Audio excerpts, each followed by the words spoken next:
The United Earth ship Harmony moved slowly through the bright skies of Zorth. The planet shone like a jewel in the endless black of space.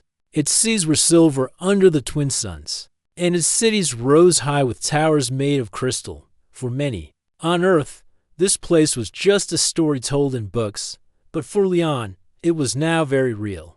He stood near the large viewing window of the ship, his hands behind his back, and studied the world that was about to decide if there would be peace or distance between their two species. Leon was a young diplomat, known for his calm voice and patient nature. He was not the tallest or strongest of humans, but his eyes were steady and his words careful. Many had said he was too quiet for a mission like this. Others believed that his quietness was his greatest strength. He had been chosen for one simple reason. He listened before he spoke. The Zorth Empire had invited him, though not without doubt. Their rulers believed humans were too quick to fight, too proud to bend. For centuries, Zorth had been strong, and alone, their cities untouched by war. Now, however, the galaxy was changing. Trade and travel were bringing new species together, and the question of peace between Zorth and Earth could no longer be avoided. As the ship moved closer to the capital city, the crystal towers reflected the sunlight like frozen rainbows. Leon could see the wide bridges connecting the towers, and the great landing platforms shaped like shining petals. The beauty of it all made him pause. He had studied images of Zorth for months, yet nothing had prepared him for the real thing. A voice came from behind him. "We are approaching the royal platform," said Commander Rava, the ship's pilot. She was a skilled officer from Earth's space fleet, and though she would not take part in the talks, her presence gave a sense of safety to the mission. "Thank you," Leon replied, still watching the city grow larger in the window. His thoughts were calm, but his heart beat faster. He knew that his first steps on Zorth would be watched by many eyes. The ship slowed and came to rest above a wide platform that seemed to float in the air. Dozens of tall Zorth guards stood at the edges, their silver armor shining in the sun. Behind them, a group of noble figures waited. Among them was Princess Arya, daughter of the Emperor. Her gown flowed like liquid crystal, and her head was crowned with a delicate ring of light metal. Her eyes, a deep shade of green, were fixed on the approaching human ship. Arya's mind was filled with caution. She had read reports about humans, their wars, their restless nature, their hunger to expand. This human diplomat was young, perhaps too young for such an important meeting. She expected him to show fear, or at least nervousness, when facing the Zorth court. When the ship's hatch opened, Leon stepped forward. The sunlight touched his face as he walked down the ramp. His movements were slow but steady, each step placed with care. He carried no weapon, only a small silver emblem of Earth pinned to his jacket. His eyes scanned the platform, not in fear, but in respect for the people who stood there. The Emperor himself had not come to greet him. That honor belonged to Arya. She stepped forward, her voice calm and formal.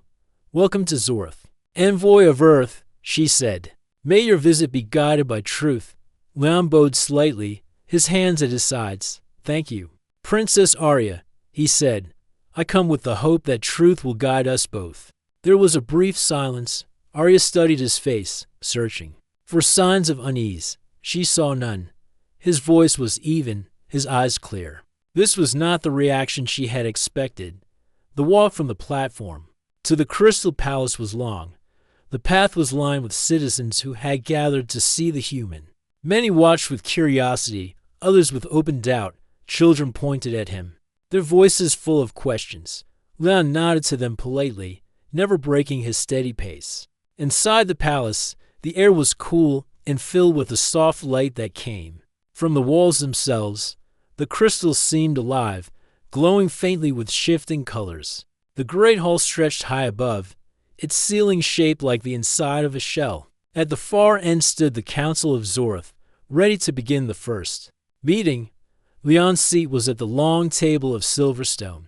Across from him sat Arya and several council members. The first hours were filled with formal greetings, careful words, and polite questions. Every sentence was weighed like gold. The Zorth Council spoke of the history of their empire, of their wished to remain strong. Leon listened, never interrupting, his mind storing every detail. When it was his turn, he spoke not of Earth's power, but of its willingness to understand. Our worlds are different, he said, but differences, not danger. It is a chance to learn. We wish for trade, for knowledge, for friendship. We do not wish to change who you are. Some of the council members exchanged looks, unsure if they believed him. Arya remained silent, her gaze still on him. There was something about the way he spoke. No rush, no demand. Only quiet certainty. By the time the first meeting ended, no decision had been made. That was expected. Trust, Leon knew, was not built in a single hour. As he was led to his guest chambers in the palace, he walked past the tall windows that looked out over the shining city. Somewhere out there, beyond the towers and the silver sea, lay the rest of Zorth, and the days ahead would decide if its people would see humans as friends or as a threat. In her private chamber, Arya stood at her balcony, watching the fading light on the horizon.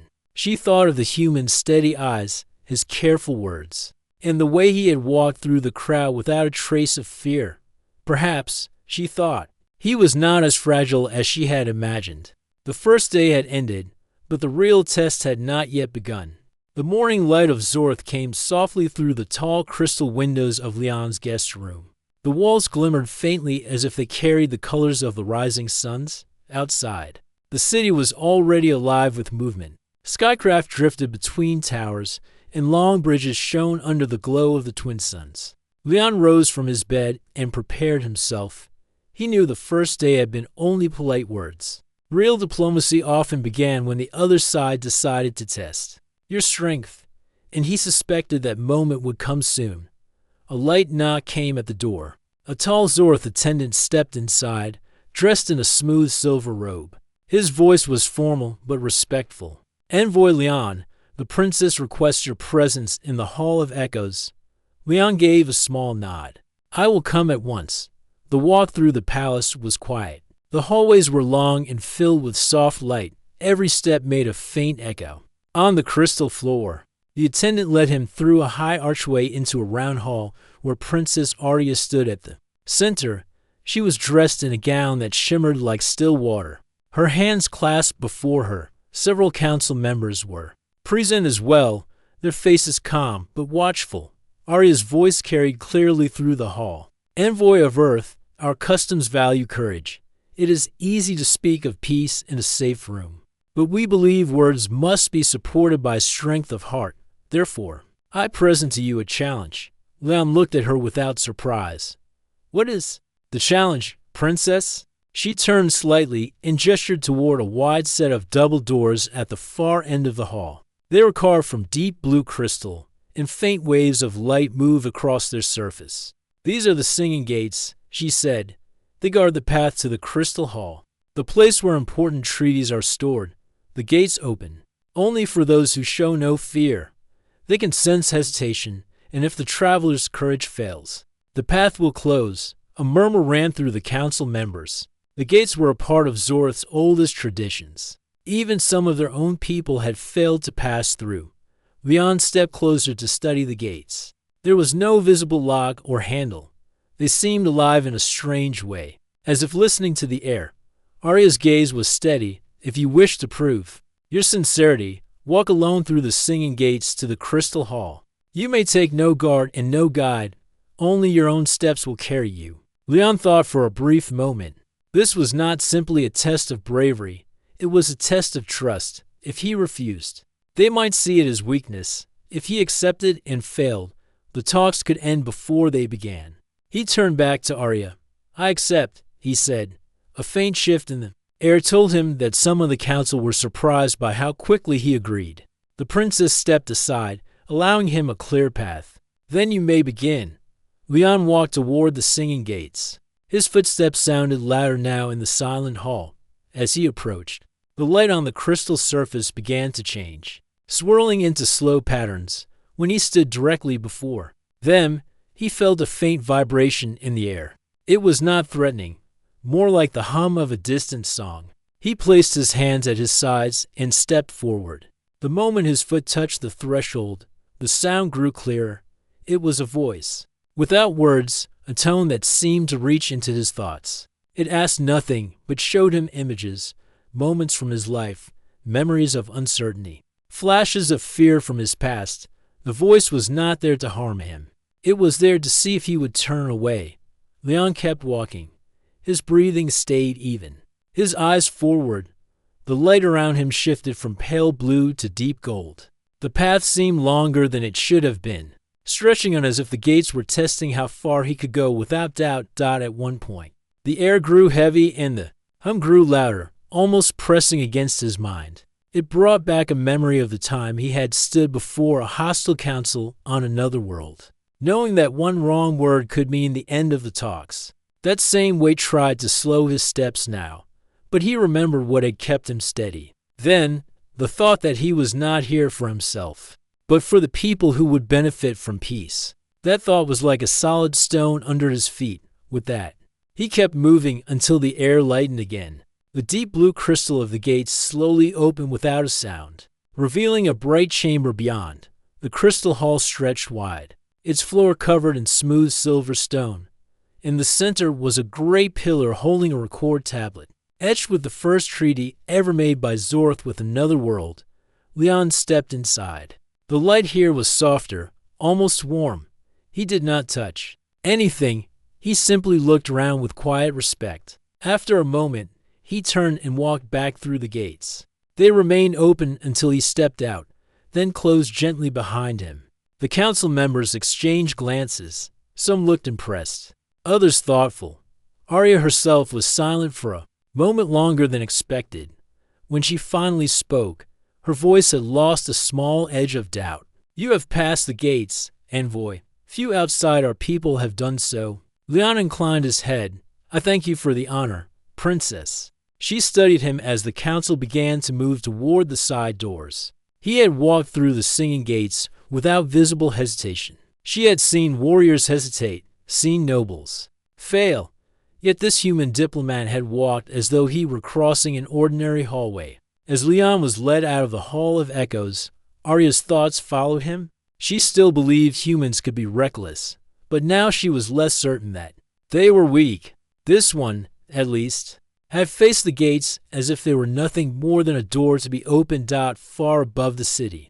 The twin suns climbed higher, sending streams of silver light across the palace walls. The day was only beginning, and though the first test had been passed, Arya knew there were more trials ahead, not just for the human diplomat, but for herself. Night came quietly over the city of Zorth. The twin suns sank below the horizon, and the silver seas reflected the last traces of light from the high balcony of her chamber.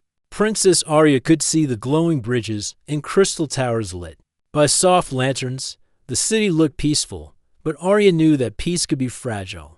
Leon sat in his guest quarters across the palace, writing notes in a small digital pad. He wanted to remember every detail, the colors of the towers, the way the council spoke, the rhythm of the city's life. These notes would help him choose his words carefully in the next meeting. He was halfway through his work when a deep sound echoed faintly in the distance.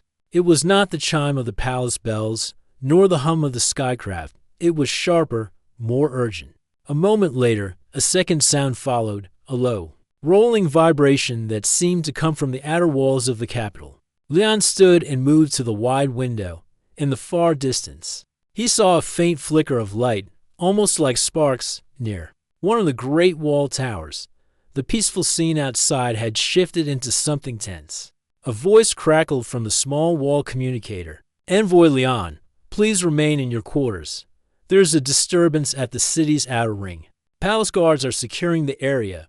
Leon set down the communicator without replying. He understood their concern, but remaining in safety while others faced danger did not sit well with him. He took a steady breath, then stepped into the hall. The palace corridors were busier than usual, with guards moving quickly toward the lower gates. At the main steps of the palace, he found Commander Rava speaking with a group of Zorth officers. She turned sharply when she saw him. "You should be inside," she said firmly. "I can help," Leon replied. "Even if it is only to guide people to safety." Rava hesitated. But the sound of another distant crash made her decision for her. "Stay close to the guards," she said at last. They moved quickly through the streets toward the outer district. The crystal roads were crowded with citizens hurrying in the opposite direction, carrying children or pulling small carts. The air carried a strange metallic scent. Leon noticed how some of the older citizens kept looking over their shoulders, with fear in their eyes. When they reached the outer ring, the scene became clearer. A section of the city wall had been struck by what looked like an energy blast. Fragments of glowing crystal lay scattered across the ground. Several guards were already working to seal the breach, while others formed a protective line to keep the civilians safe. Near the edge of the damaged wall, a small group of children stood frozen in place, too frightened to move. One boy was clutching the hand of his younger sister, his eyes wide with panic. Leon broke from the group of guards and ran toward them. "Come with me," he called gently. His calm voice seemed to reach them even through their fear. He knelt so he could meet their eyes. "You're safe now. Let's go." The boy nodded slowly, and Leon took the little girl in his arms to move faster. He guided the others back toward the safer streets. When they reached a nearby shelter, a group of Zorth elders took the children inside. Leon gave a short nod and turned back toward the wall. From the palace balcony, Arya had been watching the outer district through a viewing scope. She had expected the human diplomat to remain far from danger, but now she saw him weaving through the crowd, helping the young and the old, moving with clear purpose. Her eyes narrowed in thought. This was not part of any planned test, and yet he was choosing to act. By the time Leon returned to the breach, the guards had pushed back the last of the raiders, shadowy figures who vanished into the night sky. Aboard small, fast craft, the damage to the wall was contained, but the tension in the air remained. One of the Zorth officers approached Leon. "That was dangerous for you," he said. "You are not trained for our defense." Leon shook his head slightly. "I'm trained to protect peace. Sometimes that means protecting people first." The officer gave a slow, respectful nod. Later that night, the council gathered in a smaller chamber to discuss what had happened. Reports suggested the attack was not from a random group of thieves, but from an organized band that had been troubling the edges of the empire for some time. No one knew if they had attacked because of the human visitor or if it was simply an unfortunate coincidence. Arya sat quietly during the discussion. She thought about the image of Leon carrying the young girl, his steps quick but careful. He had not hesitated, even in a strange city, even in the middle of chaos. That was not the behavior of someone who feared the unknown. When the meeting ended, Arya found Leon in the outer gardens of the palace. The soft light of the moon crystals gave the flowers a pale glow. She approached slowly. "The council will hear your report tomorrow," she said. "But tonight, I will give you mine." Leon looked at her calmly. "And what is your report, princess?" "That you acted without thought for your own safety," she said. "Some might call that reckless. Others might call it brave. I am still deciding which." He smiled faintly. "Sometimes, princess, there is no time to choose between the two." She studied him for a moment longer before turning away. "Rest well, envoy. Tomorrow will bring new questions." Leon watched her leave, the sound of her steps fading into the quiet of the garden. Above the palace, the night sky of Zorth stretched wide and deep, filled with unfamiliar stars. Somewhere out there, danger had tested the walls of the city. Tonight, and somewhere closer, trust had shifted, if only by a small measure. Morning light filled the council chamber as the Emperor of Zorth entered, his long silver robe trailing behind him. The air in the room was still, yet it carried a sense of urgency. The events of the previous night had reached every corner of the city, and the people were asking questions. Leon stood at one side of the table, hands clasped calmly in front of him. He could feel the weight of many eyes watching him. Princess Arya sat opposite, her posture straight, her expression unreadable. Round them, council members whispered quietly until the Emperor raised his hand. "The attack on our city was no random act," the Emperor began. "Reports from our scouts confirmed that the raiders came with precise knowledge of the city's defenses. Someone gave them this knowledge." A low murmur passed through the room. Leon listened carefully. noting each word. This meant the danger was not only from outside, it was also inside the walls. The Emperor's gaze moved to Leon. Envoy of Earth, this attack happened during your visit. There are those among us who believe it is connected. Leon met his eyes without flinching. It may be so, but I do not believe the raiders came because of my presence. Still, if my being here draws out threats, then perhaps we can use this moment to uncover them. The Emperor leaned back slightly. And how do you suggest we do that? By going where the answers are, Leon replied. The breach began near the lower crystal tunnels. If someone within the city helped the raiders, there may be traces left behind. Let me go there and see. A council member scoffed. The tunnels are not a place for outsiders. They are dark and dangerous. Arya's voice broke the tension. I will guide him. All heads turned to her. She spoke steadily, though inside she felt the weight of her own words. If the human envoy is willing to face the tunnels, then I will make certain he is not alone. My presence will ensure his safety, and perhaps it will show him more of our city than the polished towers above. The Emperor studied her for a long moment before nodding. Very well, you will both go, but you will take a small guard for protection. Arya shook her head. A large guard will draw attention. The ones we seek may hide deeper if they know we are searching. We will go quietly. The Emperor agreed, though his expression showed he was not fully comfortable with the plan. An hour later, Leon and Arya stood at the entrance to the lower tunnels. A wide arch carved into the side of a crystal cliff beneath the city. Only 2 guards accompanied them, staying several paces behind to give space. The air was cooler here, and the faint hum of the city above was replaced by a low, steady sound, the natural resonance of the crystal walls. Leon's eyes adjusted to the dim light. The crystals glowed faintly from within, casting pale blue and green shades across the floor. The tunnels were wide enough for 2 to walk side by side, and the walls seemed almost alive with slow, shifting patterns. Do you come here often? Leon asked quietly. Arya shook her head. Few from the upper city walk these tunnels. They are old, built long before our towers reached the skies. Now they serve for storage, transport, and sometimes for those who do not wish to be seen. They walk deeper, their footsteps soft on the smooth stone. From time to time, Arya would stop to examine a mark on the wall or a fragment of crystal on the ground. She was searching for signs that the raiders had passed through. After a while, Leon noticed faint scorch marks near one bend in the tunnel. He knelt to study them. Energy discharge, he said, from a small weapon, likely fired at close range. Arya crouched beside him. Our guards do not fire here. This must be from the intruders. They continued forward until the tunnel split into 2 paths. The air in the left path was cooler, carrying a faint metallic scent. Arya motioned for them to follow it. The glow from the walls grew dimmer, and the silence felt heavier. Halfway down the path, they came to a small chamber. Inside, crates of crystal fragments were stacked high, and in the center was something out of place. A small device made of dark metal, its surface etched with markings Leon did not recognize. Arya frowned. This is not Zorth craft. Leon stepped closer, careful not to touch it. I've seen something like this before. It's a signal beacon.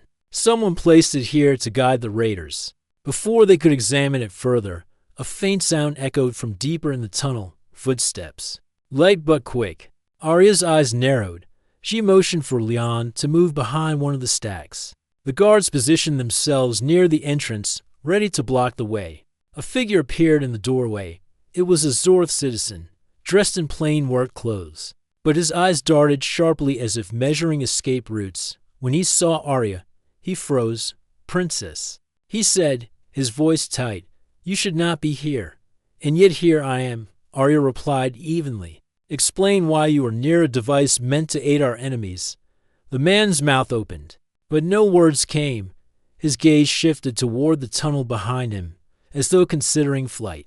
Leon stepped out from behind the crates, placing himself between the man and the exit.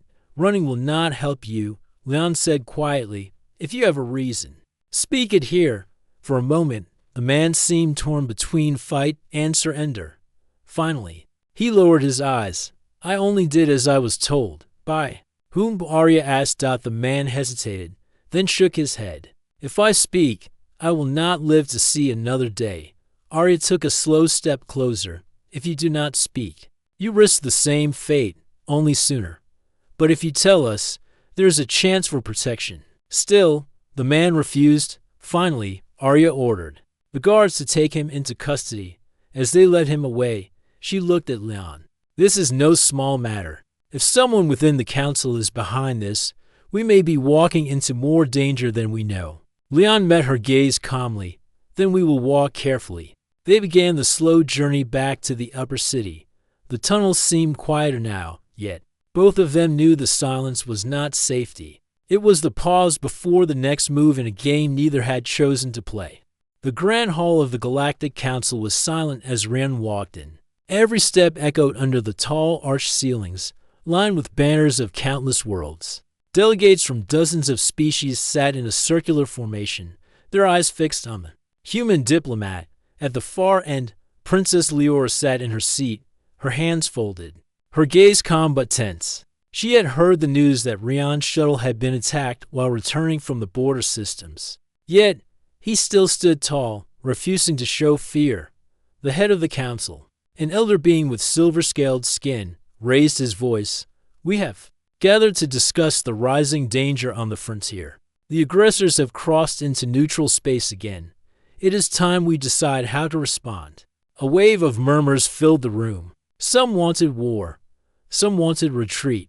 Ryan waited until the voices calmed. Then he stepped forward, his voice steady. Retreat will only invite more attacks.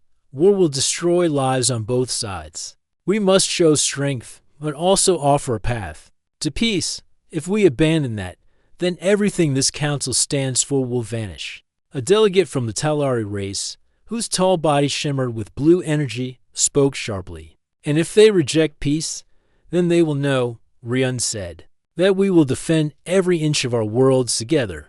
But until they close the door completely, we must try to keep it open. Princess Leora studied him closely. She could see that his words carried no arrogance, only determination. He was not trying to win praise. He was trying to protect something bigger than himself. As the council debated, a sudden alarm echoed through the hall. A guard rushed in, his armor scratched and scorched. High Council, an unidentified fleet has appeared at the edge of the system. They are broadcasting no signal. The delegates turned to each other in shock. Leora stood immediately. We must see them before they reach the station. Ryan looked at her. We go together. The council agreed to temporarily pause their session and allow the two of them to lead an observation mission. A swift transport ship was prepared, and soon they were speeding toward the outer markers of the system. From the bridge of the ship, they saw the massive dark shapes drifting silently against the stars. No weapons fired, no signals sent. It was an unsettling sight. They are not here for trade. One of the crew whispered. Leora's voice was calm but firm. They are testing us. Ryan stepped forward. Then let us show them that we are watching, and we are ready. He ordered the ship's lights to signal the universal warning pattern. In response, the alien fleet shifted formation, as if studying the small vessel that dared to approach. The tension on the bridge was heavy. Minutes felt like hours. But then the unknown fleet began to pull back, fading into the darkness of space. The crew exhaled in relief. As they returned to the council station, Ryan knew this was not the end. This was a message. The enemy was measuring their strength. And soon, the real challenge would come. Princess Leora glanced at him as they walked back into the council chamber. You stood firm when most would have hesitated, she said quietly. Ryan shook his head. I only did what was needed. But, deep inside, Leora knew the truth. His courage was not only keeping the council together. It might be the very thing holding the galaxy away from war. The meeting hall was filled with a tense silence. Human diplomats and alien envoys sat on opposite sides of the long crystal table. The princess kept her gaze fixed on Ryan, the human diplomat who had somehow earned her trust. The air around them was heavy, as if everyone knew that something important was about to happen. The alliance between the two worlds was close to being finalized. Trade agreements had been discussed, cultural exchanges had been proposed, yet deep inside, the princess felt uneasy. She had noticed strange patterns in the behavior of some council members. They whispered too much, they left the room at odd times, and always. Their eyes seemed to avoid hers. Ryun spoke clearly to the group. "We have come here for peace. If peace is not truly desired, then tell us now." His words were steady, but his eyes were sharp, scanning every face in the room. One alien counselor, a tall figure with pale skin, shifted uncomfortably. The princess saw the movement and realized that this was not the reaction of someone who supported the alliance. This was the reaction of someone hiding something. After the meeting ended, the princess walked quickly down the marble corridors, with Ryun beside her. "Something is wrong," she whispered. "I feel it too," Ryun replied. "There's a group here that does not want this alliance. They may try to stop it before it's signed." They decided to investigate quietly. Late that night, under the silver glow of the alien moon, Ryun followed the princess into a restricted section of the palace. The corridors here were silent except for the hum of security systems. They moved carefully, avoiding the patrols. The princess led him to a small observation deck that overlooked the docking bays. Below them, in the shadows, several cloaked figures were unloading strange equipment from an unmarked ship. The devices were metallic and sharp-edged. Nothing like the peaceful technology usually seen in the palace. "What are they doing?" Ryun asked softly. The princess's voice was tense. "That equipment can disable power grids, if they place those inside the palace. They could shut down communications during the signing ceremony." They both knew what that meant. Without power, the human delegation could be trapped, cut off from Earth. The princess clenched her hands. "This is treachery against both our worlds." Before they could decide their next move, a faint metallic click echoed in the air. They turned just in time to see one of the cloaked figures look up at them. A red light flickered on the stranger's wristband alarm signal. "They saw us," Ryun said. The princess grabbed his arm and pulled him back into the shadows. They ran through the corridors, taking turns at random to avoid being tracked. Behind them, the sound of heavy boots grew louder. Whoever these people were, they had no intention of letting the princess and Ryun escape. Finally, they ducked into a maintenance tunnel. The air here was warmer, filled with the scent of machinery. "We cannot go to the palace guards," the princess whispered. "Some of them may be working with the traitors." Ryun nodded. "Then we warn those we can trust. We need proof." They made their way to a secure chamber known only to the princess and her closest advisors. Inside, she activated a small device that recorded and replayed the memory of what they had seen. The floating image of the cloaked figures unloading the equipment appeared in the air. "This is enough to convince my father," she said. But before they could take the recording to the king, the lights flickered. The hum of the security systems died. Darkness filled the room. "They moved faster than we thought," Ryun said. "They've already started." The princess stepped closer to him. "Then we must be faster still. We will not let them destroy this chance for peace." Outside, the palace was falling into chaos. Footsteps and shouts echoed through the halls. The sound of breaking glass came from somewhere far above.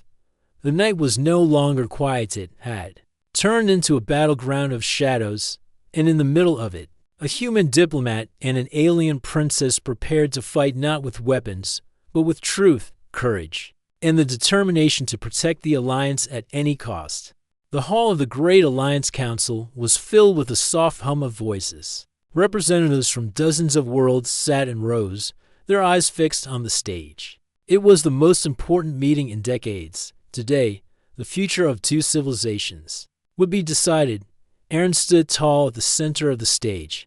His uniform was clean but simple, showing no signs of rank or decoration. He had refused medals, saying that the mission was never about personal glory. To his right stood Princess Elora, dressed in ceremonial robes of her people. Her silver crown glimmered under the soft lights, but her gaze was fixed on the human diplomat beside her. They had been through much together: danger, doubt, and even betrayal, but now they were here, side by side. The council leader, an elder alien with calm green eyes, raised a hand. We are gathered to hear the proposal for peace between the human colonies and the kingdom of Orion, he said. Let the representatives speak. Aaron stepped forward. His voice was steady. Honored Council, I stand here not as a soldier, but as a man who has seen both the pain of war and the hope of unity. I have walked your cities and met your people. I have seen how alike we are. Despite the distance between our worlds, we share the same desire to protect our families, to build our futures, and to live without fear. Some members of the council nodded. Others watched silently. He continued. There was a time when humans and Orions saw each other only as rivals. But through Princess Alara's courage and the trust we built, I learned that what divides us is far smaller than what unites us. We have the chance to end a cycle of mistrust and replace it with cooperation. Alara stepped forward now. Her voice was gentle yet strong. When I first met Aaron, I did not believe his words. I thought humans cared only for themselves. But I was wrong. I have seen him risk his life to protect strangers. I have seen him speak for those without a voice. His courage has changed my people's view of humanity, and mine as well. We do not see them as enemies anymore. Her words caused a murmur in the crowd. Aaron glanced at her, grateful for her support. I'm not asking for perfect trust to appear overnight, he said, but let us take the first step. Let our ships travel in peace. Let our traders exchange goods, our scholars share knowledge, and our leaders work together to keep both worlds safe. The council leader leaned forward. And if trust is broken, then we rebuild it, Aaron replied without hesitation, because the alternative is endless fear. And fear builds walls, not bridges. The room fell silent. The weight of his words seemed to settle over every delegate. Minutes passed before the elder alien spoke again. The council will vote, one by one. The representatives pressed their decisions into the glowing panels before them. A large display on the wall counted the results. The first green light appeared, then another, and another. Slowly, the majority shifted in favor of the proposal. When the final vote appeared, the display showed a clear decision, peace agreement, approved. A wave of relief moved through the room. Alara's eyes softened as she looked at Aaron. You have done it, she said. No, Aaron replied with a faint smile. We did it. The two walked forward together to sign the agreement, their names appearing in golden script on the official record dot as they turned to face the hall. The crowd stood in unison. The applause was not just for the end of a conflict, but for the hope of a future built by two once distant peoples. Later, outside the council building, the skies of Orion were lit by the glow of twin suns. Aaron stood on the balcony, looking at the horizon. Alara joined him. This is only the beginning, she said quietly. Yes, Aaron agreed. But it is a good beginning. In that moment, there were no titles, no boundaries, and no doubt. Only two leaders, human and Orion, ready to guide their worlds into a new chapter together. And somewhere deep inside, both knew that the courage they had shared would be remembered for generations to come.